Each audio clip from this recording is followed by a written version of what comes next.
1분 정도 남은 것 같습니다.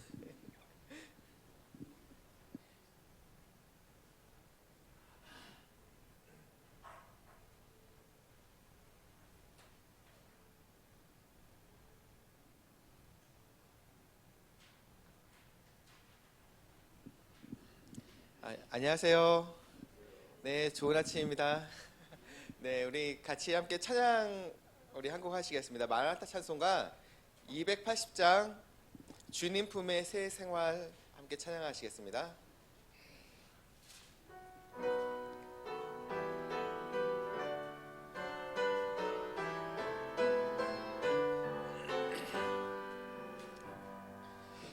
주님 품에 새 생활 하네.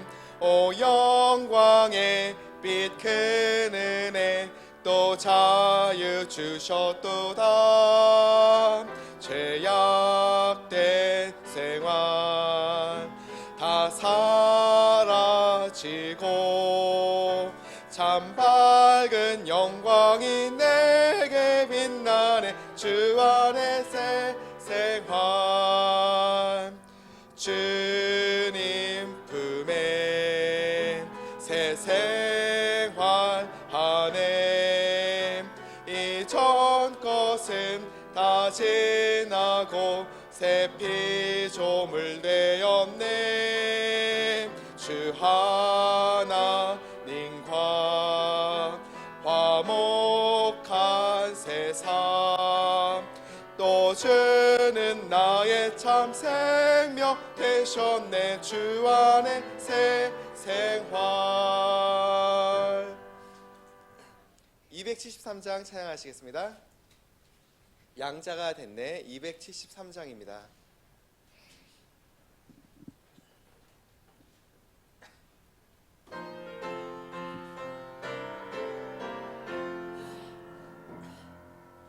양자가 됐네. 나는 왕의 자녀. 모든 것의 주 하나님 아버지 내 곁에 계신 나의 좋은 친구.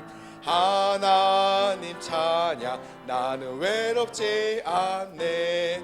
양자 됐네. 할렐루야 새 노래하네. 양자 됐네. 할렐루야 마침내 속했네. 사랑 넘치는 새롭고 특별한 가족 위에 계신 내 아버지 자녀. 아버지 나를 택해 사랑했네. 나 어딜 가나 함께 하시리라. 왕권이 있네. 결코 걱정 없네. 왕의 가족에 나는 식구 됐네. 양자 됐네. 할렐루야 새 노래하네.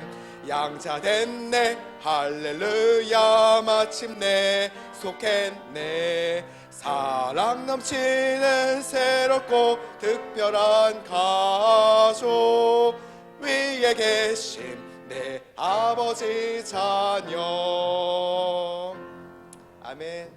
기도하고 시작하겠습니다. 하나님 아버지 감사합니다. 죄 많은 저희를 용서하시려고 자신의 아들을 이 땅에 보내사 그 크신 은혜를 십자가 위에서 보여주신 그 사랑 저희가 생각할 때에 참된 감사와 영광을 주님께 돌리고자 합니다. 이 시간 구속사를 우리가 또한 계속해서 배울 때에 주님의 은혜를 더욱더 알 수 있게 도와주시기 원합니다. 부족한 저가 아니라 주님께서 우리의 선생님 되어 주셔서 인도하여 주시고 또한 필요한 말씀을 주님의 말씀을 제 입술에 넣어 주시사 정확하게 또한 바르게 주님의 말씀을 전할 수 있게 도와주십시오. 예수님의 이름으로 기도드렸습니다. 아멘. 네, 우리 구속사 두 번째 시간 갖도록 하겠습니다. 우리 지난주에 배웠던 거 혹시 기억들 하시나요? 네, 우리 잠깐 한번 생각을 해보게 되면은 우리가 구속사라는 말을 알고자 하여서 먼저 성경을 좀 이해할 필요가 있었다. 그리고 성경을 공부할 때 접근할 수 있는 방법이 여러 가지가 있는데 종합적인 방법이 필요하다. 왜냐하면 세세하게 하나하나 너무 많이 건들기 시작하면은 전체 윤곽을 알 수가 없기 때문에 그 주된 어떤 맥을 짚어가는 과정이 종합적인 방법이다라고 했습니다. 그리고 예수님의 죽으심 그 의미를 이렇게 나누어서 그 구원에 대해서 나누어서 이야기해봤습니다. 화해가 뭔지, 구속이 무언지 이런 이야기들을 했습니다. 그랬을 때 구속이라는 게 아들을 이 땅에 보내셔서 우리와 같은 사람으로서 그 일들을 행하시기 위해 주님이 어떤 일들을 과거에 행하셨으며 지금 어떤 일들을 행하고 계시는가 미래로 가는 그런 부분들을 우리가 배웠습니다. 네, 오늘은요 이렇게 뒤에 이렇게 프린트물이 있으니까 혹시 없으신 분들은 이렇게 하나의 길이라고 이렇게 하나의 길 위에서라고 써 있는 그 프린트물을 보시면 될 것 같습니다. 오늘 이야기는요 하기 전에 먼저 좀 약간 양해의 말씀이 필요할 것 같아요. 뭐냐면은 마음 같아서는 창세기로 당장 뛰어들고 싶은데 성경의 이 구원이라는 그 주제에 대해서는 참 많은 사람들이 많은 의견과 좀 각자들마다 생각이 많잖아요. 이게 기독교가 사실 수천 년이 지나와서 이렇게 흐르고 있다 보니까 각자 여러 가지 주장들이 많습니다. 그러다 보니까 우리가 먼저 바르게 알기 위해서 사람들의 어떤 주장들을 성경적으로 한 번 정도는 좀 하나씩 이렇게 판단을 한번 해봄으로 우리가 좀 나중에 갔을 때 문제 없이 좀 부드럽게 나가기 위해서 어려운 부분들을 먼저 이 시간 한두 주 정도 건들도록 하겠습니다. 오늘 이야기를 이제 들어가게 되면요. 성경은 하나의 길 위에서 놓여져 있는 이야기로 생각해 볼 수 있다는 것을 말하고 싶었습니다. 성경이 물론 66권의 여러 가지 책들이 있고 그 안에 뭐 시들도 있고요. 역사 이야기도 있고요. 법도 있고요. 근데 하지만 우리가 알다시피 하나님은 실제 저자이신 거예요. 66권의 성경들에 예레미야서는 예레미야가 쓰고 뭐 이렇게 얘기를 사람들은 이야기하지만 실제 저자는 하나님이시다. 한 저자가 쓰셨기 때문에 맥을 정확하게 짚으시면서 그 흐름대로 나가실 수 있다는 겁니다. 예레미야 시대 때 어땠죠? 예레미야 시대 그 여호야김 왕이 말씀을 딱 받았는데 마음에 안 들었어요. 그래서 어떻게 했나요? 그 두루마리 책을 찢어버리고 불 속에 탁 던져버렸습니다. 그랬더니 주님께서 예레미야에게 다시 주세요. 정확하게 다시 주시고 더 말씀을 추가해서 주십니다. 우리가 이것을 통해 봤을 때 성경이라는 게 누군가가 보는 시각에 따라 이게 와해되고 분해되는 책이 아니라 실제 저자는 하나님께서 위에 계시듯이 그분께서 주신 책이다. 우리가 하나의 그 전체 이야기로 생각해 볼 필요가 있다는 것입니다. 그렇다면은 사람들이 그래요. 많은 사람들이 구원에 대해서 이야기할 때 각자들 의견을 얘기를 하잖아요. 근데 우리 예를 들어서 이렇게 한번 생각해 볼 수 있을 것 같아요. 우리가 중고등학교 때, 뭐 초등학교 때 이렇게 수업을 할 때 어땠죠? 선생님이 없으면 교실이 어떻죠? 엄청 시끄럽죠. 서로 막 왁자지껄하고 뭐 도시락도 까먹고 막 그랬습니다. 근데 어때요? 무서운 선생님이 딱 들어오면 너희 뭐 하는 거야? 이렇게 소리치면은 금세 조용해집니다. 동일하게 성경이 그와 같은 것 같아요. 사람들이 각자 주장들을 얘기할 수 있어도 성경이 뭐라고 말씀하시느냐 그 권위 앞에서는 다 잠잠해질 수밖에 없다는 것입니다. 침례 성도의 특징이 그와 같은 것이죠. 성경대로 말하려고 하고 그것 또한 믿고 이야기한다는 것이죠. 먼저 그렇다면 우리가 복음에 대해서 이야기해 볼 필요가 있어요. 복음과 성경과의 관계. 한마디로 말하자면 복음은 지고하신 가장 높으신 하나님께서 주신 거라는 거예요. 먼저 복음에 대해서 우리가 어떻게 성경 공부를 할까? 구속사, 구원에 대한 거니까요. 그러면 이 원칙은 당연히 성경이 말한 바 하나님의 말씀은 바르게 나누고 연구해야 된다 하신 말씀에 따라 해야 될 것입니다. 디모데후서 2장 15절은 너는 진리의 말씀을 바르게 나누어 내 자신을 하나님께 인정받은 자로 부끄러울 것이 없는 일꾼으로 나타내도록 연구하라라고 했습니다. 말씀 연구를 어떻게 해요? 연구하고 바르게 나누어야 된다 말합니다. 그냥 자기 자의식적으로 그냥 내가 원하는 대로 그냥 적용을 해서 뚝딱뚝딱 만들어서 이게 이겁니다라고 말하는 게 아니에요. 바르게 나눠야 된다고 말합니다. 근데 우리가 이제 한번 율법과 또한 성경에 주신 그 교리의 내용이 어떠한 원리에서 하나님이 주셨는지를 생각해 볼 필요가 있습니다. 디모데전서 1장 9절부터 11절 말씀은 이렇게 얘기하세요. 이것을 알라. 율법이 만들어진 것은 의로운 사람 때문이 아니요 오직 법을 무시하는 자와 불순종하는 자와 경건치 아니한 자와 죄인과 거룩하지 아니한 자와 속된 자와 쭉쭉 얘기하신 다음에 또 말하기를 거짓말하는 자와 위증하는 자와 그 밖에 무엇이든지 건전한 교리에 역해하는 것 때문이니 이 교리는 내게 맡기신 복음 곧 찬송받으실 하나님의 영광스러운 복음에 따른 것이니라 라고 했습니다. 여기 보니까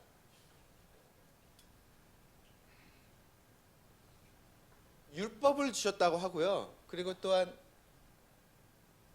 성경에 그와 같은 가르침, 교리를 주셨다고 했는데 이것을 주신 게 어떠한 원칙에 따라서요?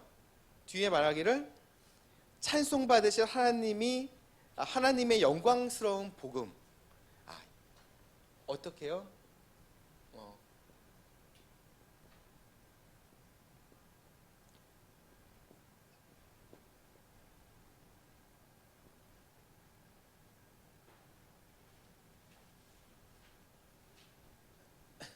찬송받으신 하나님의 영광스러운 복음에 따라서 주셨다라고 말을 했습니다. 제 이야기가 아니라 성경이 이처럼 이야기를 했으니까요. According to the glorious gospel 이렇게 얘기를 했습니다. 근데 먼저 우리가 보니까 하나님이라는 이름은 아는데 앞에 붙는 수식어가 있었어요. 앞에 붙는 수식어가 찬송받으실, 영어로 봤을 때는 blessed 이렇게 표현이 됩니다. 근데 생각해 보세요. 원래는 bless라는 표현이 무슨 말이죠? 네? 복에 대한 의미잖아요. 예를 들어서 God bless you 이렇게 하잖아요. 하나님이 당신을 복 주시길 원합니다. 이렇게 영어로 표현을 하는데 근데 한번 생각해 보세요. 하나님이 복을 받으실 대상이신가요, 원래? 아니죠. 원래 하나님은 어떤 분이시죠? 복을 주시는 분이시죠. 근데 자신의 이름에 복되다라고 표현을 했을 때에는 어떤 의미인가? 복을 이제 필요하는 우리 피조물들이 하나님을 바라봤을 때 모든 복의 그 주체, 영광스러우시고 아름다우시고 이 복을 주실 수 있는 참된 그 모습을 찬양받기에 합당하시다. 그런 모습으로 우리가 표현되는 거예요. 그렇다면은 하나님의 모습이 겉모습만 외향적으로 아름다우시다는 말이 아니라 그분의 속성이 모든 사람이 보더라도 영적이시고 또한 악망할 만하며 흠모하며 또한 마땅한 찬양을 돌리기에 합당하시다라고 말할 만한 분이시라는 거예요. 우리가 잘 아는 어떤 성경 구절들은 참 그와 같은 표현들을 말합니다. 히브리서 1장 4절 같은 경우는 천사들보다 더욱 뛰어나시다라고 말씀하시며 가장 높으신 그 꼭지점에다가 예수님을 두고 또한 모든 것을 그분의 발 아래 두었다 얘기를 했을 때 모든 권위가 주님께 있음을 이야기하기도 합니다. 그렇다면은 찬송받으시다는 것은 최상의 꼭지점, 말 그대로 최상의 존재가 하나님 자신이시라는 것을 설명하는 단어인 거예요. 단지 복되시다, 우리가 찬양할 때 복의 근원 강림하사 이 얘기를 했을 때 내가 복을 받는구나 라고 말할 게 아니라 그 복의 주체가 하나님이시라는 것을 한번 생각해 볼 필요가 있다는 것이죠. 또 사도 바울은 고린도 교회에게 교회의 기초를 말하기를요, 아무도 이미 놓은 기초 외에 등이 다른 기초를 놓을 수 없나니 이 기초는 곧 그리스도 예수니라라고 했습니다. 교회의 기초가 예수님이다. 그렇다면 한번 종합적으로 이 두 가지를 한번 생각해 보는 거예요. 복음에 따라 이 교리랑 율법을 주셨다라고 했을 때, 그러니까 하나님이 그러니까 자신의 구속자를 이 땅에 주시기까지, 성경을 주시기까지 이와 같은 것을 통해서 성경을 주셨다고 말하고, 또한 그 교회의 기초가, 그러니까 그 결과물로서 교회의 기초가 예수님이라고 말을 한다면은, 주님이 어떤 건물로서 뭔가 세우시고자 하시는 이 땅에서의 계획이 있다면, 집을 지으신다면 기초가 예수 그리스도시고, 집을 세우시는데 그 틀이 뭐냐, 어떠한, 그러니까 아까 말했잖아요, according to 이렇게 했을 때 찬송받으실 영광스러운 복음에 따라 어떠한 어떤 골격을 세워서 하시느냐, 그것은 복음이라고 말한다는 것 자체가 그리 틀린 얘기 같아 보이진 않습니다. 왜냐하면 우리가 집을 지을 때 어떤 골격을 세우잖아요. 그 전체 틀을 먼저 잡을 텐데, 주님께서 복음, 자신의 아들을 이 땅에 보내시기는 그 목적과 다르게 성경을 쓰신 게 아니라 그 과정들 안에서 일관적으로 뭔가 세우고 계셨다는 거예요. 그 이야기를 한번 생각해 볼 수 있습니다. 근데 문제는 사람이에요.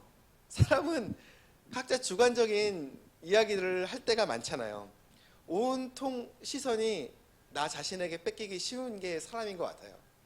저도 오늘 아침에 이렇게 운전하고 오는데요, 이렇게 운전하면서 기도를 했어요. 주님, 오늘 주실 은혜를 사모하고, 참 주님이 도와주시기를, 주님의 임재가 있기를, 내가 정말 말씀을 듣기 원합니다, 이런 마음으로 운전하고 있는데 갑자기 앞에 차가 너무 느린 거예요.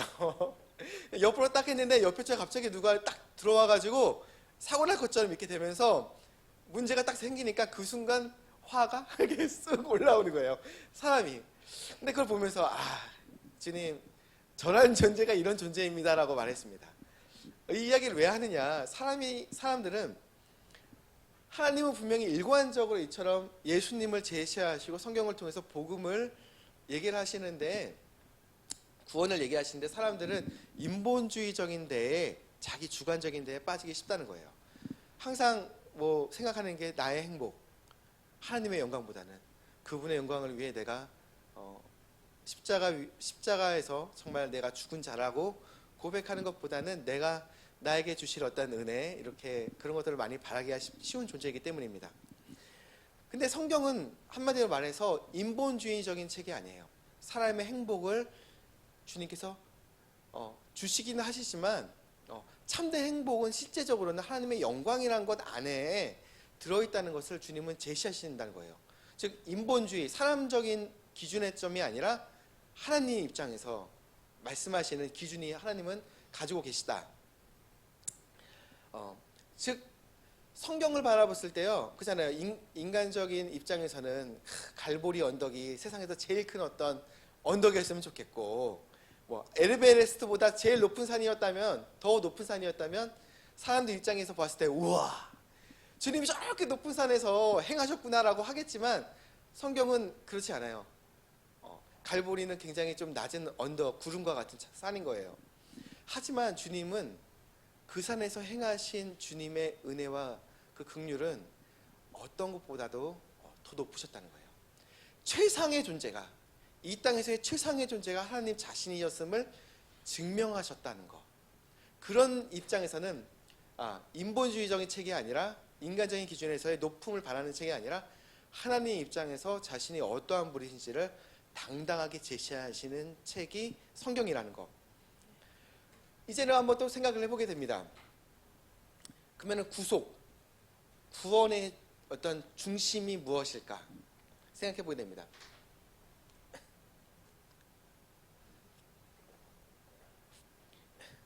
성경은 아까 잠깐 또 얘기한 것처럼 인간적인 책이 아니기 때문에 구속의 이야기가 마치 우리가 옛날에 드라마 같은 데 보면은 막 이렇게 길을 가다가 우연히 가다가 첫사랑을 만나가지고 우연히 만나가지고 사랑에 빠져가지고 이처럼 됐습니다, 인연이 되었습니다 라고 어떤 이야기를 많이 하잖아요. 또 사람들은 꿈꾸고, 소녀들은 더 이렇게 꿈꾸죠. 근데 성경은 그처럼 우연히 모여서 된 책이 아닙니다. 하나님은 미리 자신의 계획을 짜고 계시고 준비하신 대로 실행하시는 분이시기 때문에 이 구속에 대한 이야기는 첫사랑과 같은 게 아니라 계획된 주님의 일관적인 틀 안에 있다는 거. 근데 구약의 초점들은 근데 많이 나뉘긴 해요. 왜냐? 그러니까 사람들이 보았을 때는 책들이 다르고 상황들이 다르고 시점들이 다르니까 다 달라 보이지만, 근데 그것을 하나하나 모았을 때에는, 예를 들어서 구약의 것들이 시선들을 모았을 때에는 어디로 모여지는가? 이정의 형제가 아니라 예수 그리스도께 모인다는 거. 히브리서 1장에서는 이처럼 말합니다. 지나간 때에 여러 시대의 다양한 방식으로 대언자들을 통하여 조상들에게 말씀하신 하나님께서 이 마지막 날들에는 자신의 아들을 통해 우리에게 말씀하셨으며, 뭐라고 하세요?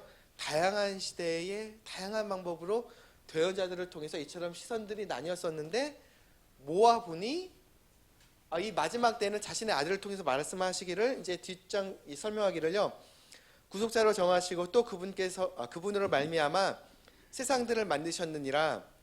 하나님의 영광의 강체시오 그분 자체의 정확한 형상이시며, 쭉 얘기하신 다음에 그 뒤쪽 보면은 그분께서 천사들보다 훨씬 더 뛰어나게 되신 것은 상속을 통해 그들보다 더욱 뛰어난 이름을 얻으셨기 때문이라.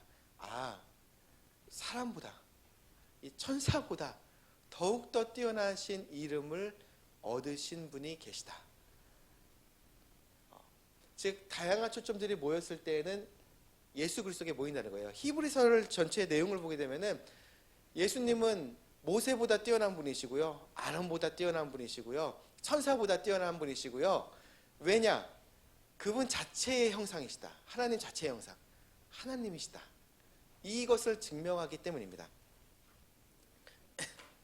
한번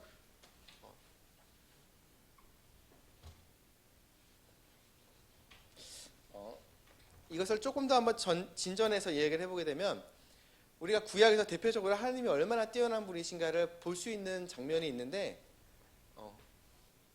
구약에서 이사야 6장을 보니까 하나님께서 이사야가 딱 하늘 들어가지고 그 주님의 왕자에 계신 그 주님의 모습을 보니까 높이 들림을 받았다 얘기를 합니다. 높이 하면은 하이죠. 하이. 그 다음에 lift it up, 들렸다. 근데 이것은 주님의 거룩하심의 속성을 보여줘요. 하이, 높다. 모든 어떤 피조물들보다 뛰어난 분이시다. 창조주시다. 들렸다라고 말하는 것은 세상에 우리가 그러잖아요. 세상 우리가 또 말할 때 많은 더러움과 찌든 우리의 모습을 보게 되는데, 그것과는 다르게 거룩하시기 때문에 구별되어지셨다. 구별된 분이시다라는 것을 선명합니다. 근데 신약에 와서는요, 말하기를요, 자신의 아들을 설명하시기를 이처럼 더욱 뛰어난 이름을 가지셨다라고 얘기를 해요. 근데 그러잖아요. 하나님께서, 하나님만한 분은 하나님밖에 없어요. 사실 하나님만한 분이 또 다른 존재가 있다면 그 존재도 하나님이겠죠. 근데 하나님은 우리가 알다시피 성경에서 유일한 분이시다. 유일한 분, 그분만한 분이 없으시다. 그렇기 때문에 그렇다면 구약에서 말을 했던 하나님 아버지와 신약에서 아들이신 예수님과 비교했을 때에 차이점이 있는가? 없다는 거예요. 그 말은 하나님의 아버지가 아들 하나님과 동일한 한 하나님이시라는 걸 설명합니다. 히브리서 1장 8절부터 10절까지 내용을 보게 되면 더 아주 분명하게 얘기합니다. 아들에게 이르시기를, 이제 아들 예수님에 대해서 얘기를 합니다. 아들에게 이르시기를 뭐라고요? 여기 보니까 하나님이요. 아들한테 뭐라고 하셔요? 하나님이래요. 아예 일단 결론이 났죠. 아들이 하나님이신가 아니신가? 하나님이라고 하세요. 하나님이요. 아들한테 언급하실 때 하나님이라고 합니다. 첫 번째, 아들의 속성, 아들 하나님의 속성이, 예수님의 속성이 하나님이라고 불립니다. 주의 왕자는 영원무궁하오며 통치가 영원하시대요. 영원하시다. 영원. 주의 왕국의 홀은 의의 홀이니이다. 주님이 의로우시대요. 의로우시다. 주께서 의를 사랑하시고 불법을 미워하시나니, 그러니까 사랑이시고, 우리가 알죠? 하나님은 사랑이시다.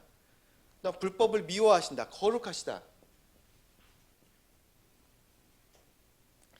그러므로 하나님 곧 주의 하나님께서 즐거움의 기름으로 주에게 기름을 부어 기름 부음 받은 자 메시아시다.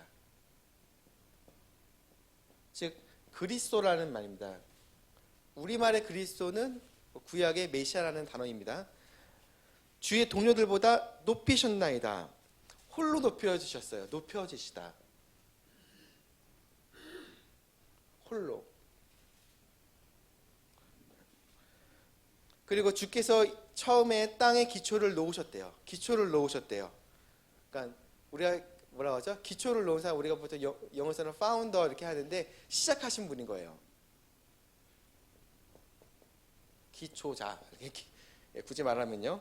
그리고 하늘들은 주의 손이 이루신 작품이니이다. 시편을 말하기를요, 이 하늘들과 궁창이 주님의 솜씨를 보이는 주님의 작품이라고 했는데 그게 누구라고요? 예수님이 하셨대요. 그러니까 창조주시다. 이 말들을 다 보니 예수님이 하나님이 아니라는 증거를 하나도 찾을 수가 없습니다. 예수님이야말로 하나님과 동일한 능력이 있으시고 속성이 있으신 아들 하나님이신 것을 우리가 알 수가 있습니다. 예수님은 우리에게 구원을 주시고 게다가 행복까지 주시는 어떤 우편 배달부가 아닙니다. 그분은 하나님이신 거예요. 구속자, 구원의 주체가 되어주시는 구속자시라는 것입니다.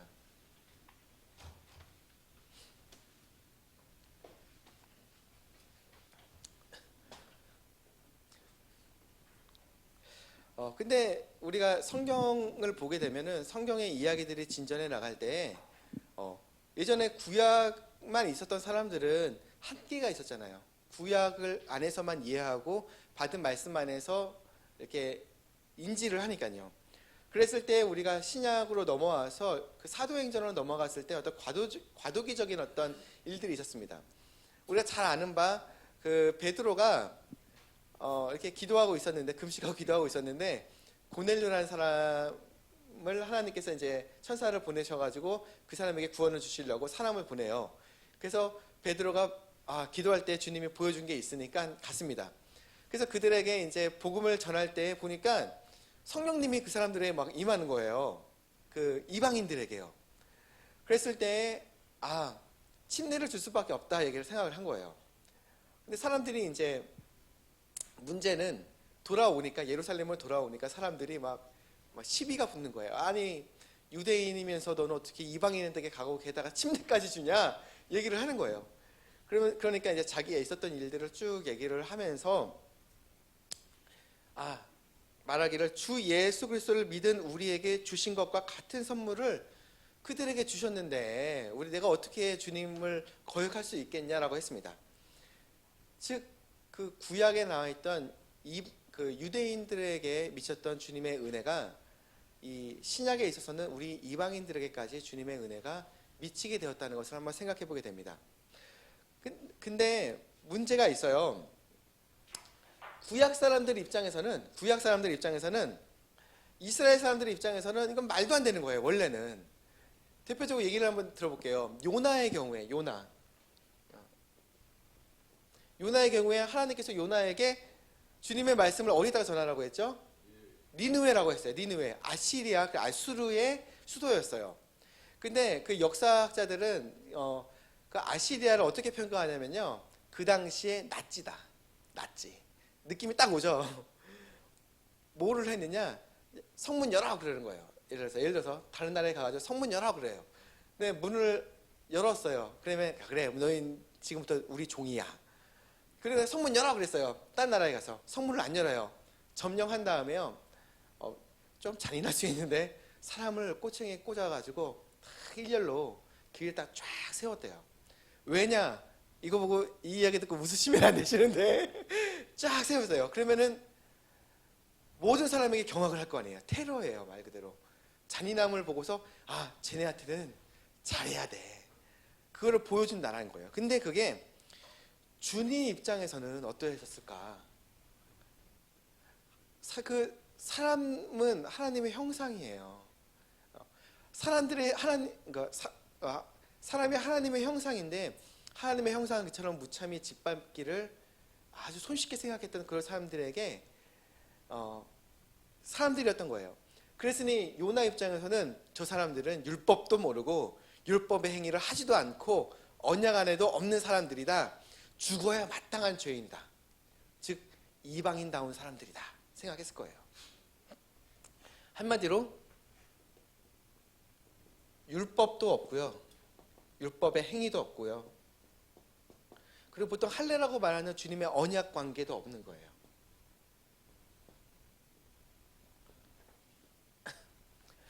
그래서 요나가 도망쳤습니다. 하기 싫어서요. 꼭 저희 같죠? 네, 저 같습니다. 도망친 거예요. 그랬더니 주님이 딱 잡아다가 물고기 뱃속에다 딱 넣어버렸습니다. 그러니까 이 요나가 어떻게 했죠? 물고기 뱃속에서 회개하면서 기도를 했는데 그때 말하기를요, 구원이 무엇인지를 가장 명료하게 얘기할 수 있는 어떤 문장을 말했습니다. 뭐냐? 구원이 뭐냐? 구원은 주께 속했나이다. 구원은 주께 속한 것. 구원이 뭐냐? 구원이 뭐냐?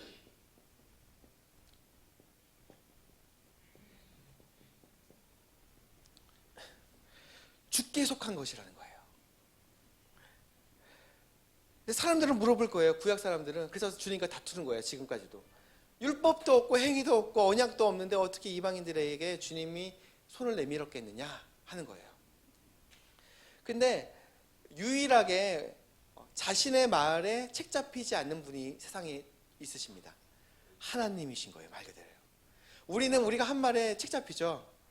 돌아왔을 때 친구가 기억해가지고 너 옛날에 그렇게 얘기했잖아 얘기를 합니다. 그러면 우리가 당황하죠. 근데 하나님은 자신이 말했다고 해서 그 말로 인해 피조물들이 주님 이렇게 했으니까 주님 이렇게 하는 거 잘못된 거예요 라고 말할 수 있겠습니까? 아니죠. 구원의 주체신데 창조주신데 완전한 분이신데 우리가 이해 못한다 하더라도 주님은 완전하시기 때문에 책 잡히지 않으십니다. 그렇다면은 구원이 이처럼 구약 사람들에게서는 주께 속한 것이라 말했고, 그러면 신약 사람들은 뭐라고 말할까? 신약 사람들은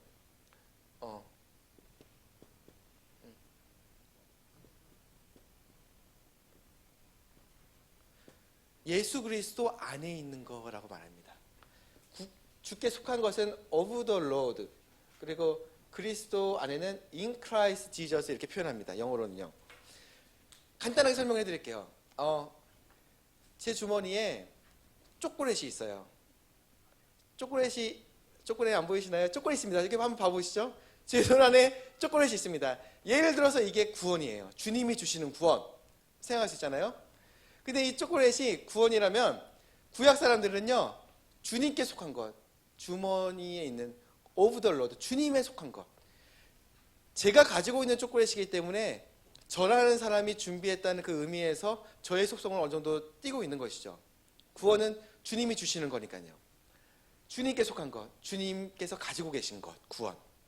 신약 사람들은 예수 그리스도 안에 있는 것, 예수 그리스도 안에 있는 게 구원이다.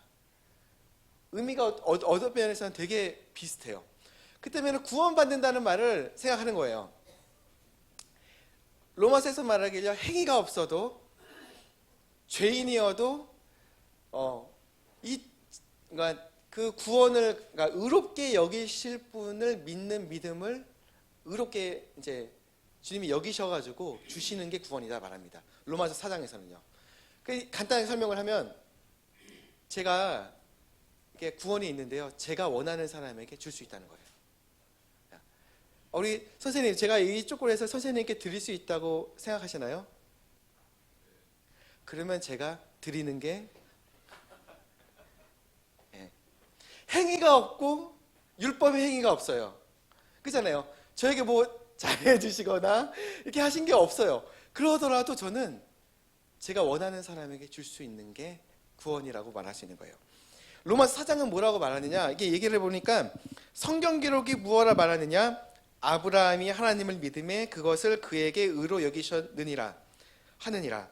이제 일하는 자는 품삯을 은혜로 여기지 아니하고 빚으로 여기거니와 일을 하지 아니할지라도 경건치 아니한 자를 의롭다 하시는 이를 믿는 자에게는 그의 믿음을 의로 여기시니라. 이것은 또한 다윗이 행위가 없어도 하나님께서 의를 인정하시는 사람의 복됨에 관해 묘사하며 이르되, 자기 불법들을 용서받고 자기 죄들이 가려진 자들은 복이 있으며 주께서 죄를 인정하지 아니하실 사람은 복이 있도다 한 것 같으니라. 로마서 4장을 보니까 행위가 없더라도 주님은 분명 죄인인 나에게도 은혜를 주실 수 있으시며 나를 의롭게 여기실 수 있는 그와 같은 분이심을 믿고 주님께 구하기만 한다면 주님이 거저 행위가 없어도 주실 수 있다. 이게 구원이다라고 성경이 얘기를 했어요.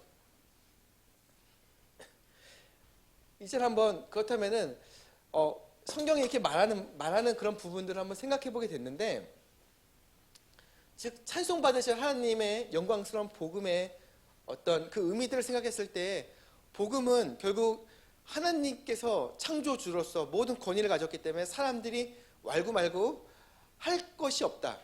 사람들의 어떤 시각에 따라 이 사람들에게 구원을 주는 게 말도 안 됩니다 라고 말한다 하더라도 주님은 내가 줄 수 있는 게 구원이다. 주께 속한 게 구원이다. 그리고 예수 그리스도 안에 있는 게 구원이다. 이렇게 말한다는 거예요. 근데 우리가 이제는 한번 생각해 볼게. 이제부터 해볼 것은 기독교 내에 여러 가지 어떤 구원을 바라보는 시각들이, 혹은 성경을 바라보는 시각들이 많아요. 이제 우리가 그러잖아요. 우리가 뭔가 이렇게 어떤 맛있는 음식을 먹는데 고기가 있어요. 근데 그 위에 막 내가 싫어하는 야채들이 위에 한가득 쌓여 있다면 어떻게 해야 될까요? 고기를 먹기 위해 야채를 좀 파헤치는 게 필요합니다. 동일하게 사람들이 바라보는 시각들이 물론 그들이 다 틀리다 이런 말 하는 게 아니에요. 근데 우리가 한번 곰곰이 성경의 기준을 가지고 생각해보고 점검해볼 한번 시간을 가져보자라고 하는 것입니다. 근데 먼저 우리가 생각할 것이 우리 성경을 믿는 우리 침례 성도들은 항상 우리의 기준은 성경이라는 거예요. 누가 뭐라고 하든, 장로교인들이 뭐라고 하든, 감리교인이 뭐라고 하든 우리는 성경대로 믿고 성경대로 따른다는 것입니다. 이 의미를 한번 생각해 보게 되면 한번 이 히스콕이라는 사람이 침례 성도의 믿음에 대해서 어떻게 표현했는지를 한번 생각해 보길 원합니다. 침례 성도는 교리적으로 다른 복음주의적 그리스도인들의 믿음과 거의 대부분 유사하다. 대부분의 복음주의적 그리스도인이라 불리는 칼빈주의자들은 그들의 믿음은 개인의 자유의지와 하나님의 주권에 관한 아르미니안의 시각과는 반대되는 믿음이다. 침례 성도는 하나님의 주권과 성삼위일체를 믿고 그리스도 안에 있는 모든 자들에게 거저 주시는 완전한 구원을 주장한다. 침례 성도의 다른 점은 다른 기독교인들이 각자의 믿는 신앙 고백. 칼빈주의자는 칼빈주의자만 얘기를 하잖아요. 근데 우리는 뭐냐? 그 사람들이 주되게 생각하는 것과는 달리한다는 것이다. 이같이 신앙 기조를 내세우지 않는 것이 사람들이 많이 찾는 잘못된 신앙으로의 잘못된 이해를 불러일으킬 수도 있겠지만, 이 모든 것에도 불구하고 침례 성도는 잘못된 것에 매달리지 않으며 실수나 오류의 가능성을 넘어서고, 이들은 항상 성경과 역사와 철학적으로 바른 것에 끌리며 그들의 신앙관이 의로운 것으로 여기고 자신의 신앙 입장을 지지한다. 이게 뭐냐? 유사점이 있다 하더라도 그 유사점에 따라서 쓸려가는 사람들이 아니라 우리는 성경대로 믿고 성경대로 주장하기 때문에 흔들릴 바 없이 그런 모든 가능성, 어려움의 가능성 또한 뛰어넘을 수 있다. 여러분 그렇게 믿으시죠? 네, 저도 그렇게 믿습니다. 왜냐, 우리는 성경대로 믿는 사람들이기 때문에. 한마디로 인간적인 주장에 치우치지 않고 하나님이 뭐라고 말씀하시느냐, 거기를 따라가는 사람들이라는 것입니다. 그러면 이제는 한번 구원론적인 측면으로 한번 하나씩 한번 살펴보길 원합니다. 이제부터 좀 어려워질 수 있다 하더라도 좀 어렵다 여기지 마시고, 내가 지금까지 기독교 안에 들어와서 주님을 믿는 동안에 한 번쯤은 들었던 단어들인데 한번 쉽게 한번 이해 한번 해보자, 이 정도로 생각하시는 게 좋을 것 같습니다. 암기해서 숙제 내드리는 거 아닙니다. 예. 먼저 칼빈주의라는 우리가 표현을 들어봐요. 칼빈주의. 방금도 한번 들어봤잖아요. 칼빈주의. 칼빈주의가 뭐냐? 칼빈주의. 한마디로 칼빈이 만들었다. 칼빈주의. 이 말을 표현하자면 하나님의 절대 주권이 항상 앞선다고 믿는다는 거예요. 우리가 믿는 믿음과 그리 멀지 않은 부분에 있습니다. 근데 그렇다고 해서 제가 이 말은 제가 다 칼빈주의 이걸 믿고 이거를 말하는 거 아닙니다. 한번 분해를 해보는 거예요.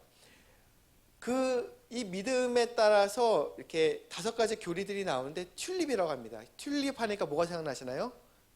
꽃. 튤립꽃, 튤립이라는 게 있대요. 튤립이라는 게. 외우실 필요까지는 없습니다. 그러더라도 누구 친구 만났을 때 기독교인 얘기했을 때 튤립 정도 얘기를 하면은 사람이 이거 뭔가 이게 지성인으로 볼 수도 있으니까 기억하시면 좋으실 것 같습니다. 이게 뭐냐? 인간이 전적으로 부패했다. 그러니까 절대자가 필요한 거예요. 그리고 무조건적으로 선택한다.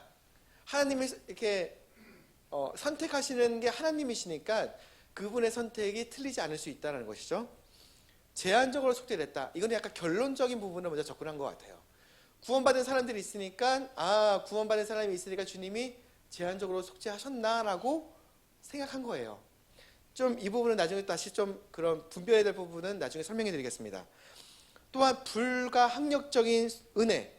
주님의 은혜인데 어떻게 우리가 피할 수 있겠어요? 은혜를 한번 받으면은 불가항력적으로 성령님께서 또한 아들께서 하나님 아버지께서 함께 일하셔서 나를 꼭 잡으셨다. 불가항력적인 은혜. 그리고 성도의 궁극적인 구원, 성도의 견인이라고 하는데 한 번 구원은 영원한 구원, 이거를 말합니다. 이 말들과 다른 게 있어요. 알미니안주의입니다. 알미니안.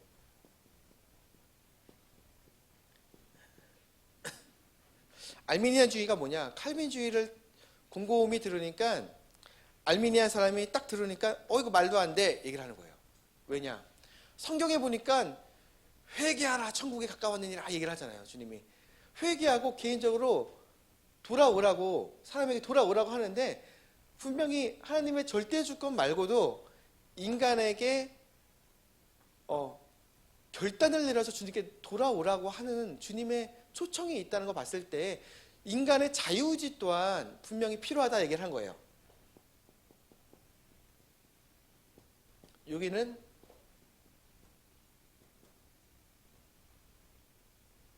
하나님의 절대 주권, 사람의 자유의지, 두 개가 상반적이잖아요. 그죠? 근데 이 두 가지가 쭉 나가다 보니까 칼빈주의에서, 칼빈은 실제적으로는 예수님의 죽음이 모든 사람들을 위한, 그러니까 보편적인 모든 사람들을 위한 죽음이었다라고 믿었어요. 근데 칼빈주의를 믿는 그런 사람들은 연구하다 보니까 결과적으로 선택적으로 구원받은 사람들이 있다면은 구원받지 않은 사람들이 있기 때문에 그러면 주님은 제한적으로 속죄하셨다. 주님의 죽으심이 제한적인 몇몇 사람들을 위한, 그러니까 얘기를 한다는 거예요. 근데 문제는 그잖아요. 구원받은 우리가 주님께서 나를 예정해서 구원하셨다라고 말은 할 수 있더라도 그러면 반대로 아직 구원받지 않은 사람들에 대해서 얘기를 할 때 주님이 저 사람들은 예정하지 않으신 거야 라고 말하면 될까요? 아니죠. 그건 하나님만이 아시는 거지 우리가 그렇게 말해서는 안 되잖아요. 고개를 끄덕이시는 분이 별로 없으시네요. 예, 웃으시면서 그렇게 생각하는 거예요. 칼빈주의에서 극단적인 칼빈주의가 나온 거예요. 예정론의 경우에 우리가 지금의 예정론이 그처럼 이렇게 변질된 부분들을 생각해 보게 됩니다. 사람들은 그래서 어떻죠? 전도도 잘 안 하고요. 왜냐? 교회 오면은 구원받는 것처럼 여길 텐데요. 주님이 예정해서 들어오게끔 했으니까. 장로교회가 보통 그런 식인 거죠. 전도는 하더라도 교회 의자에 딱 앉기만 하면은 집사님 부르는 거예요. 약간은 그 배경적에서는 예정론, 즉 칼빈주의의 어떤 물들어 있는 부분들이 있다는 겁니다. 근데 성경적으로는 뭐라고 말씀하시느냐? 하나님께서 절대 주권으로서 분명히 계획하신 건 있어요. 그러니까 우리가 구속사를 배우겠죠. 하지만 하나님께서 알미니안주의가 말하는 것처럼 사람에게 자유의지로서 회개하라, 천국에 가까웠느니라. 회개하라. 개인적으로 회개하라. 말씀하세요. 그들이 나에게 가까이 오면 내가 그들에게 가까이 가겠다고 얘기를 하시고요. 그처럼 사람에게 개별적인 촉구를 하십니다. 또한 반대로 요한복음 3장 16절처럼 하나님께서 세상을 이처럼 사랑하사 세상을 사랑하셨대요. 보편적으로 모든 사람을 사랑하시고 게다가 자신의 아들을 주셨는데 누구든지 그분을 믿으면 누구든지 제한적으로 속죄돼 가지고 된 게 아니라 어떠한 사람이더라도 돌아오기만 하면 구원받는다. 보편적으로 모든 사람에게 구원의 손길이 미쳤다는 것을 설명한다는 것이죠. 성경에서는 근데 이처럼 얘기를 해요. 근데 우리가 그러잖아요. 이게 한쪽에 치우치면 단쪽을 못 봐요. 성경에서는 둘 다 얘기하는 부분들이 있거든요. 근데 예레미야 애가에서는 이처럼 말합니다. 3장 25절에서 주께서는 자신을 기다리는 자들과 자신을 찾는 혼에게 선하시도다. 자신을 기다린대요. 기다린다.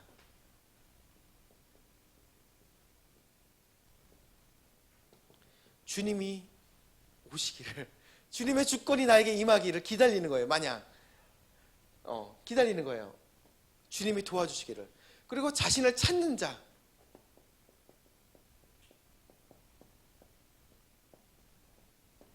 주님께 나아간대요. 자신을 찾으려고 열의를 가지고 주님 찾는다는 거예요. 그 둘에게 어떠하시대요? 선하시다. 이 말은 어찌 보면은 이런 거를 얘기를 하는 것 같아요. 뭐가 옳으냐, 뭐가 반대로 틀리냐 이걸 말하는 게 아니라 성경적인 입장에서는 주님께서 분명히 절대 주권적으로 우리의 구속을 위해 준비하시고 아들을 보내시고 일하신 것들이 분명히 보이는 부분도 있고, 또 알미니안주의가 말하는 것처럼 주님을 찾으라, 주님께 돌아가야 된다고 말하는 부분 또한 성경에 말하는 부분이 있다는 거예요. 근데 그러면은 누가 그럴 거예요? 그러면은 정엽 형제는 뭐를 믿습니까? 라고 물어본다면 참 애매할 거예요. 근데 저는 간단하게 말할 수 있는 게, 나는 침례 성도기 때문에 저는 칼빈주의를 믿는 장로교인도 아니고 알미니안주의를 믿는 감리교인도 아니고 저는 성경을 믿는 침례교인입니다 라고 말할 것입니다. 어찌 보면 이렇게 간단한 명료한 답들이야말로 우리가 한쪽에 빠져서 반대를 못 보는 어떤 오류로부터 우리를 건질 수 있을 것 같습니다. 언약 신학과 세대주의 신학까지 나가면은 머리에서 쥐가 날 수 있기 때문에, 제가 날 수가 있기 때문에 같이 기도하고 마치겠습니다. 하나님, 오늘 말씀을 통해서 주님의 구원에 대해서 한번 생각해 보게 됐고, 주님의 구원을 주시는 절대 주권, 참 창조주로서의 권위를 가지신 하나님께서 주시는 것이라고 우리가 배우게 되었습니다. 우리가 손쉽게 우리가 믿는 믿음에 대해서 표현할 때에 그 표현하는 것들로 인해서 반대해서 바라보는 그런 시각들을 잊어버리는 그런 사람들이 되지 않게 도와주시고, 극단적으로 한 곳에 빠져서 성경이 말하는 전체를 놓치는 자가 되기 원치 않습니다. 우리가 성경대로 믿고 성경대로 말하는 그와 같은 사람들이 될 수 있게 도와주십시오. 예수님의 이름으로 기도드렸습니다.